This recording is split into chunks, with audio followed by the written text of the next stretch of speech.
तो आज के बाद डिसीजन किसका लोगे? खुद का। खुद का। नहीं करना तो भी लो, नहीं करना तो अब आना ही नहीं मीटिंग में, नहीं करना आरसीएम आज से बंद करो। करना है तो दुनिया भी मना करे, फिर रुकना मत, डिसीजन अपना। क्लियर है?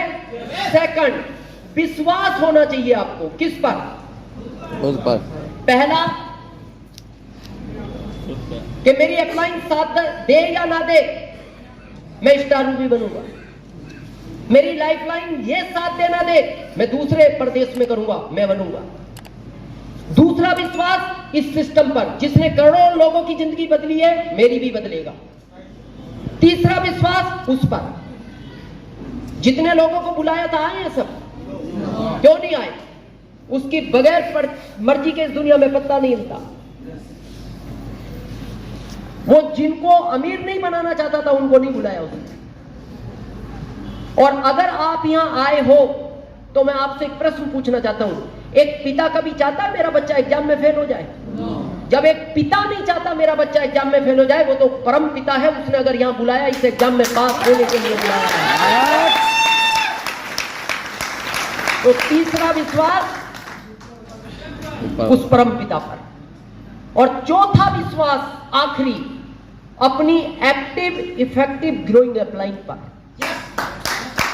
जो दिन रात आपके बारे में सोचती है कि मेरे इस व्यक्ति के कितने लोग भीलवाड़ा जाएंगे, मेरे इस व्यक्ति की कब कार आएगी, मेरा इस लाइफलाइन का कब घर बनेगा, जो दिन रात चिंता में है, उस पर करना। क्योंकि दुनिया में दो अपलाइन है जो कभी आपका बुरा नहीं सोच सकती। ध्यान से सुना, एक तो आपकी जिंदगी की पहली अपलाइन आपकी मां, और दूसरी अपलाइन इस सिस्टम की। ये कभी बुरा नहीं सोचते।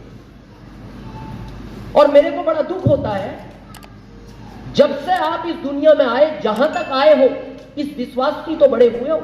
यस। और जिस सिस्टम से आपकी जिंदगी बदल सकती है उस पर आपको विश्वास नहीं।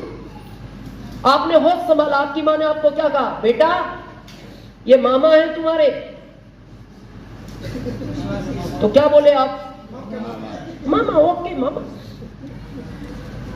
कुछ दिन बाद आपकी मां ने कहा, बेटा ये चाचा हैं तुम्हारे।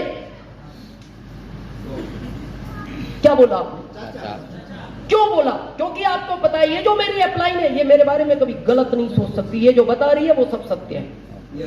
फिर कुछ बड़े हुए, फिर आपको कहा, बेटा ये नानी है तुम्हारी।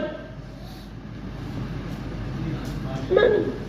फिर थोड़े बड़े हुए, फिर आपको कहा गया, बेटा पापा सिर्फ यही है।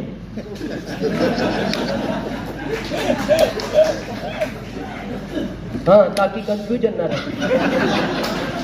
अब मैं आपसे पूछना चाहता हूं, आपने कभी अपनी मां से कहा, मां मेरे को थोड़ा सा डाउट हो रहा है? कहा कभी? क्यों नहीं कहा? क्योंकि आपको पता है ये मेरी जो अपलाइन है, ये मेरा कभी बुरा नहीं सोच सकती। और मैं इसीलिए कहता हूं, आरसीएम जैसी बहुत कंपनियां होंगी दुनिया में, दुनिया की भारत में है। मैं उन कंपनियों के ना विरोध में हूं, ना मैं नाम लेना चाहता हूं, पर मैं आरसीएम और उन कंपनियों का एक राज बताना चाहता हूं आपको। आरसीएम में जब तक आप अपनी टीम के 10 लोगों का घर बनवाओगे नहीं, आपका बनेगा नहीं।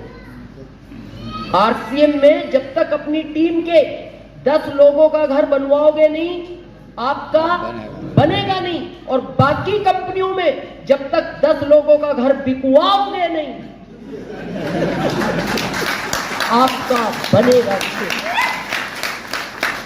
अब आपकी अपलाइन को घर बनाना है तो पहले आपका बनवाना पड़ेगा। तो फिर उसमें डाउट किस बात का? वो कह रही है भीलवाड़ा चलो फरवरी में। वो इसलिए भीलवाड़ा ले जाना चाहती है, वो आपका 1 करोड़ का बंगला बनवाना चाहती है, इसलिए वो कह रही है भीलवाड़ा चलो। तो कर सकते हैं विश्वास। और लास्ट, पैशंस, धैर्य चाहिए इस बिजनेस में। कितने टाइम का? 5 साल। क्यों चाहिए? प्राकृतिक से सीखो। जब आप एक बीज बोते हो, अंकुरित होता है, पौधा बनता है, टहनियां आती हैं, पत्ते आते हैं, फूल आते हैं, फल आता है। ऐसा कोई सिस्टम है बीज बो खींच के फल निकाल दो?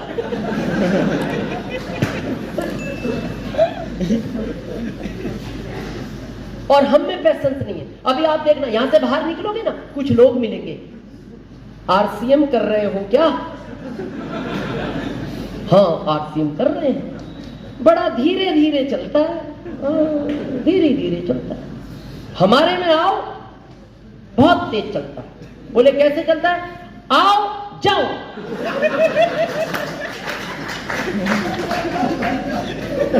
बोले जाओ कहाँ? आओ जाओ, और कहाँ जाओ? जाओ। ये हाइब्रिड पौधा है,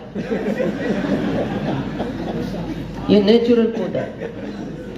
यहाँ बुजुर्ग बैठे हैं, आज के 30 साल पहले किसी ने सुना कोई हाइब्रिड पौधा भी होता है? No. और आज एक आम वो है जो 5 साल में बड़ा होता है, और एक आम आज वो आने लगे जो इतने बड़े पे फल आ जाते हैं, वो हाइब्रिड है।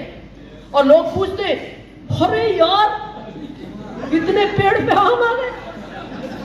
हाँ आ गए, ये हाइब्रिड है।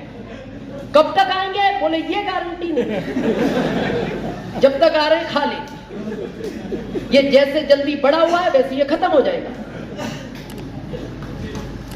ये नेचुरल पौधा है, इसको दुनिया का तूफान नहीं हिला सकता।